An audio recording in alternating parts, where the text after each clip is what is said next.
On va à Bidaraï, Ah oui, on va à Bidaraï, au fronton, au Fronton. place du fronton. Faut que je marque place du Fronton. Ouais, ou Trinquet. Trinquet de Bidaraï.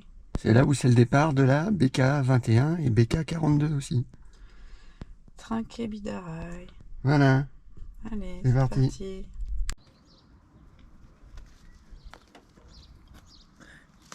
On va aller aujourd'hui en direction des crêtes dit par là, en passant par le col de Lachaud. Quatrième jour de rando. Et ma chérie, elle commence à avoir mal aux jambes. Un peu, oui. Hein? C'est un peu fatigué. Allez, on va faire ça tranquille. On a encore le soleil aujourd'hui, c'est cool. C'est beau. Ah non, je l'avais pas vu. Tout le monde mange. Hein. À table. Ah oui, il est pas vieux lui. Il est beau. Alors les ânes, ça va? Tu mords pas? Oh, t'es gentil. Il est beau. Oh bah oui, vous êtes gentil. Toi aussi t'es gentil? Oh oui. Non, il s'est caressé. Oh, ouais. On n'a rien à manger par contre. Hein. Allez, première étape, col de la Chaux, 3,5 km. J'ai trouvé un trésor. T'as vu ma chérie? Ouais, je vois bien, oui. Là, Ouais. c'est cool. C'est un lacet avec une sorte de yo-yo pointu. Ou une toupie. Si vous savez ce que c'est, vous mettez en description de cette vidéo et vous gagnez ce superbe objet. Voilà, hein, dès le début de la rando, ça grimpe fort dans les cailloux. Et on est encore dans une zone d'écobuage à brûler de part et d'autre.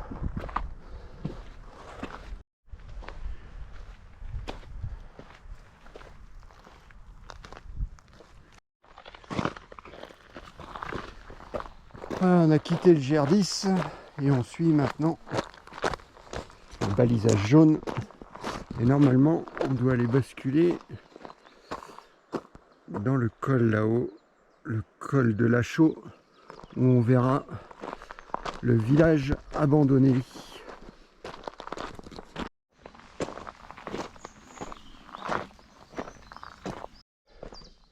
Bon, là, il y a quelques travaux à faire. Il faut déblayer aussi la petite branche qui est là. 2-3 petites ronces. Puis après, on peut être pas mal. Je sais pas si c'est à vendre. Il y a un peu de boulot quand même. Bon, faut s'énerver 2-3 jours et puis. Mais il y a grande surface. Hein. Et là, ça a sacrément brûlé. Hein. Oh là, c'est impressionnant. Un bel écobuage. Alors, c'est fait pour fertiliser les terres et renforcer toute la végétation. Mais je crois que c'est complètement interdit d'abord. Ça doit être simplement toléré ou alors de toute façon ils doivent pas demander trop l'autorisation ici, je pense en fait. Ils s'embêtent pas avec ce genre de paperasse administrative. Et c'est peut-être eux qui ont raison au final. Alors on voit qu'ils sont venus ouvrir un sentier en fait. Le sentier passait juste un petit peu plus bas. Et là ils sont venus le remonter par là. Parce que je pense que ça devait être trop dangereux avec le dévers ici certainement. Oui, c'est fait un sentier là. ouais, c'est tout récent. Hein. Je pense que c'est pour éviter de passer trop en bas. Et donc là on voit la sente par laquelle on est venu. Toc toc toc comme ça. Et on a fait tout le tour. Passer là et hop, nous voilà ici.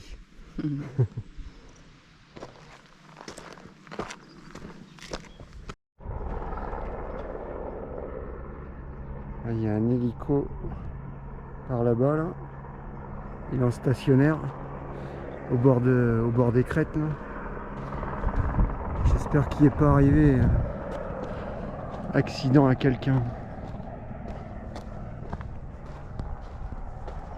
Ce sentier a comme un air de sentier de la Rune. Très raide, dans les pavasses comme ça.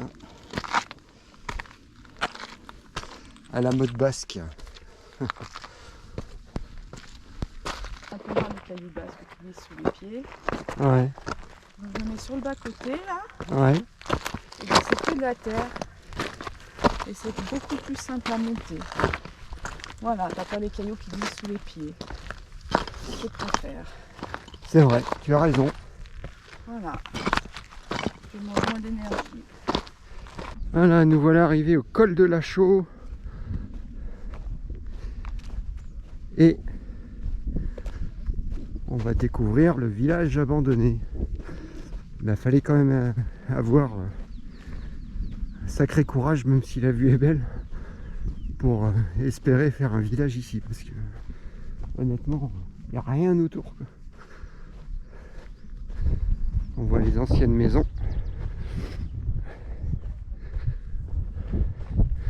C'est incroyable, ces murs en pierre sèche là. C'est magnifique comment c'était fait.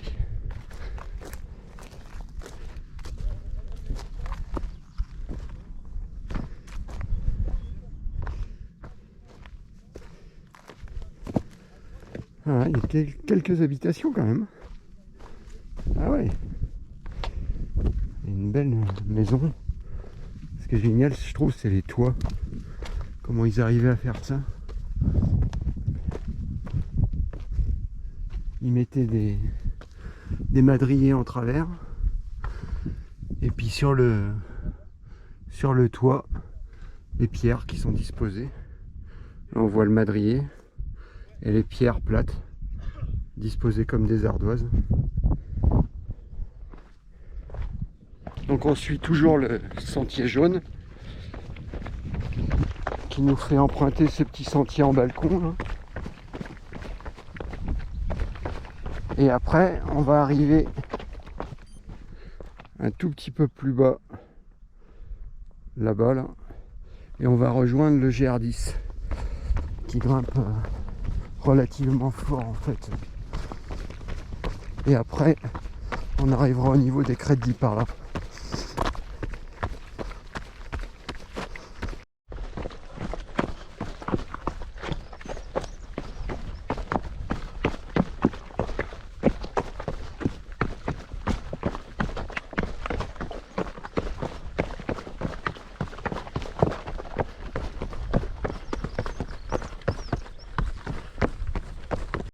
Et voilà, ça fait une belle petite descente. Je vais faire demi-tour pour aller chercher ma chérie. Parce qu'elle commence à en avoir plein les pattes. 4e jour. Et je crois qu'à la fin de ces 4 jours, on aura quand même fait pas loin de 80 bornes et pas loin de 5000. Peut-être un petit peu moins, mais... Donc, ça commence à compter quand même.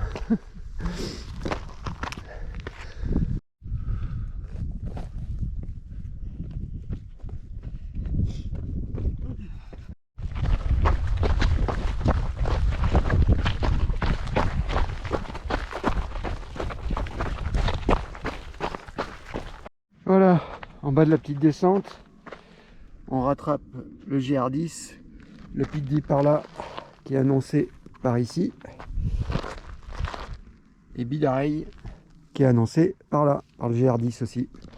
Retour Bidareil. Alors nous, normalement, on doit aller faire les crêtes par là, ma chérie. Tu dois aller faire les crêtes par là. Oui. Bah va faire les crêtes par là. T'en as pour un moment faire les crêtes par là. Allez. On va emprunter ce GR10.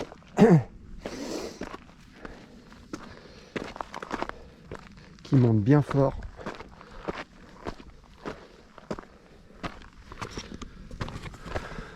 Bon, je suis reparti tout seul parce que ma chérie, elle a les cuisses en vrac. Donc elle est retournée à Bidareil, là où on a garé la voiture.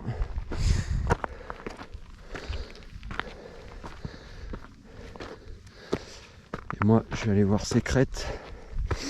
Et après, je redescendrai par le GR10 aussi.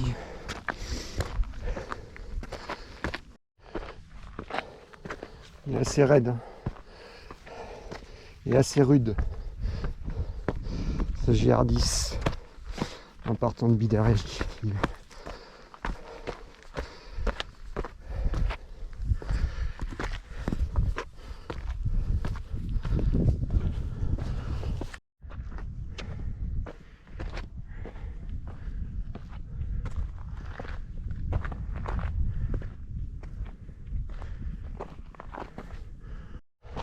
On passait la petite barre rocheuse.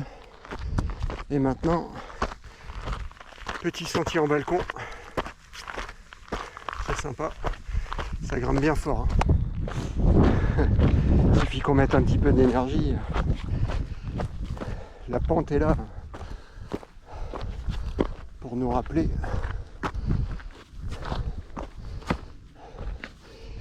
Et là, je me suis un peu éloigné. Je vais rejoindre le sentier par ici. Hop là. Voilà. Il est là le GR. Main courante pour nous aider.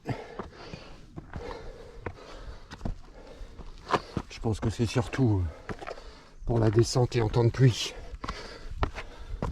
Comme c'est que de la dalle, ça peut facilement glisser. Et comme il y a le vide en face, ça peut être assez impressionnant. Si on n'est pas trop habitué.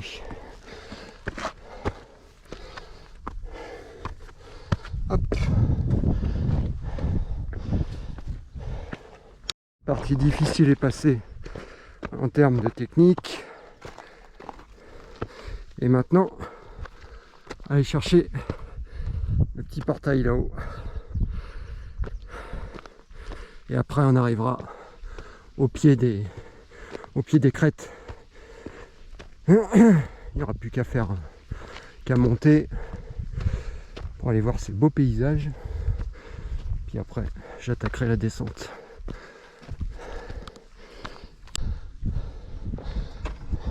Hop.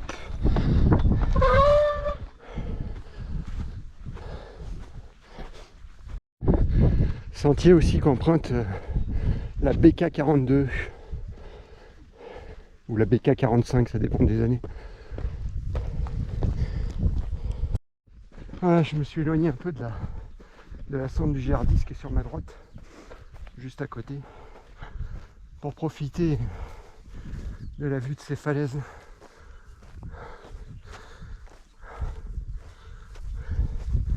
Super beau. Là, je vais essayer de monter tout là-haut. Il part là.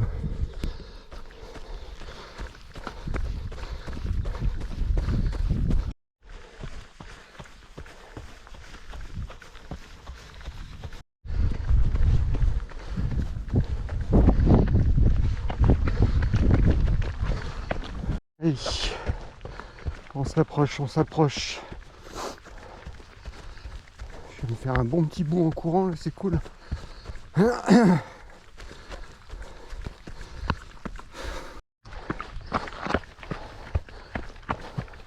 y a une portion qui est pas facile là, dans les cailloux. Je suis obligé à faire des grands pas. C'est assez épuisant.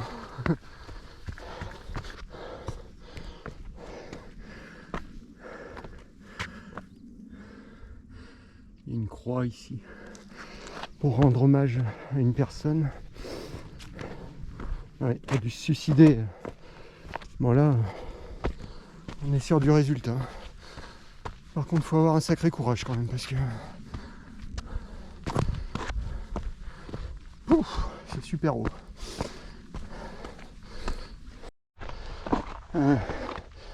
Très accidenté, très pentu, très rocailleux là. à l'approche du sommet.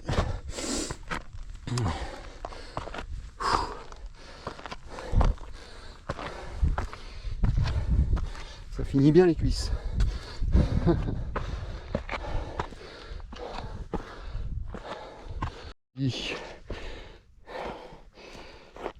Pic dit par là, c'est par là. Apparemment on y est bientôt. C'est rayé, c'est dommage, je suis abîmé. Je sais pas pourquoi les gens dégradent comme ça. Pas trop d'intérêt, mais bon.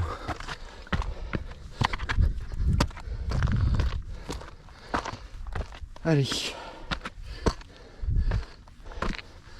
Voilà. Approcher du point haut. Juste là. Et voilà. Pic dit par là.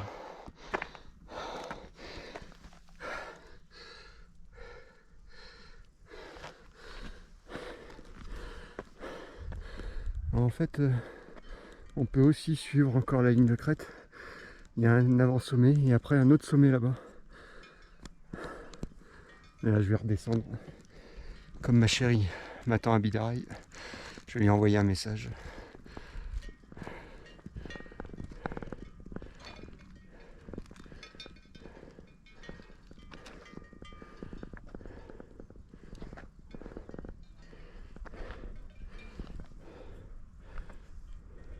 Bon allez, place à la descente. Moi je viens d'appeler ma chérie qui arrive à Bidaraï. Et du coup elle s'est fait mordre par un chien juste en arrivant dans le village apparemment. Il y avait des gens en camping-car qui ont mis du désinfectant. Mais... ça me rassure pas trop l'histoire en fait. Je vais faire attention.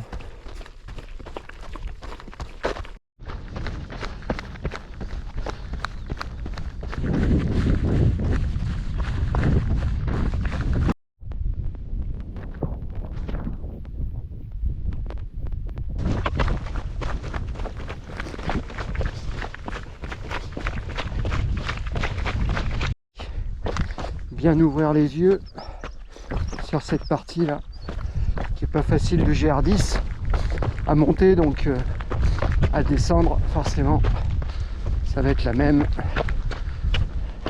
Essayez d'être vigilant, de bien regarder où on peut poser les pieds, bien se décontracter aussi, ça c'est important. Plus on est relâché, meilleurs nos appuis sont. En fait, il faut avoir des appuis dynamiques en bas et être bien relâché en haut. Donc voilà le petit passage avec le vide en face. Bon, il y a des belles marches et aujourd'hui c'est sec, donc mais il y a pas mal de randonneurs qui l'appréhendent, aussi bien à la montée d'ailleurs qu'à la descente, parce que c'est vrai que c'est pas des plus simples. Ah, petit sentier. Hop.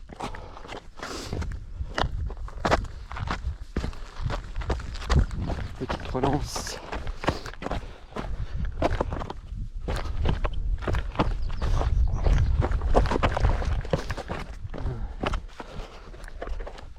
C'est un enchaînement de petites difficultés. Hop. C'est assez joueur, mais vaut mieux être en bonne condition physique quand même. Allez, à tout à l'heure. Pas jusqu'au col. Hop.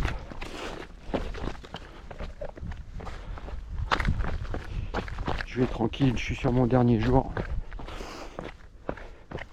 Je me suis bien fait plaisir jusque là.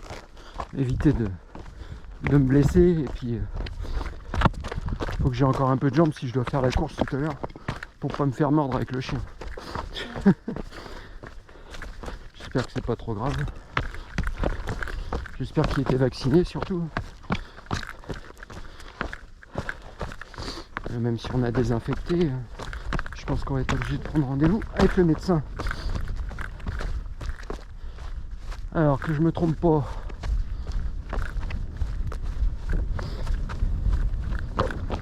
Ça me parle, je suis passé sur cette grande dalle tout à l'heure. Ouais, hop là.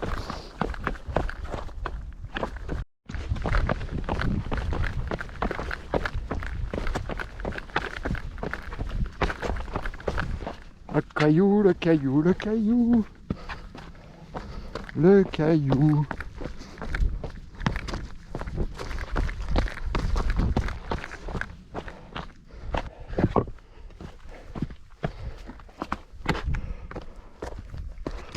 Pour l'instant, je me suis pas trompé. Je progresse, je progresse.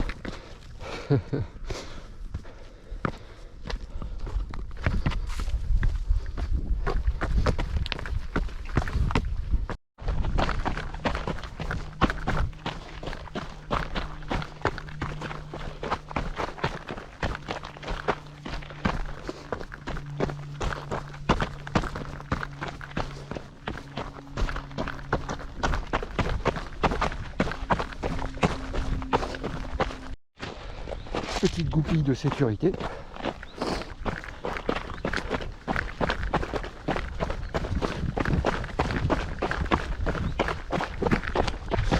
Et ça, je crois que c'est le sentier qu'on a pris en sens inverse pour la BK42 l'année dernière.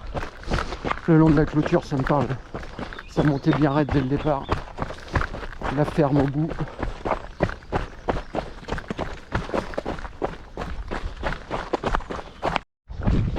Bon, je viens de voir le chien.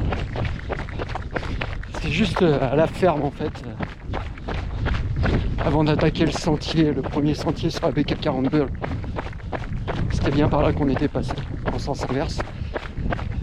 Et le chien là, il dormait bien, à l'ombre. Le portail était ouvert et je pense que tout à l'heure il a dû avoir peur. Quand ma chérie est passée à côté, il a dû la confondre avec un mouton ou avec une brebis égarée. Voilà. Et voilà. Arrivé au fronton, c'est là où est aussi l'arrivée de la BK42. Ah ouais? Putain, la saloperie. Tu l'as pas vu? Si. Ah. Il dormait bien à l'ombre. J'ai pas fait de bruit quand j'ai posé la goupille. C'est au niveau des portails là, juste en rentrant sur l'enrobé. Non, la première. Ouais, c'est ça, la première ferme en haut. Là.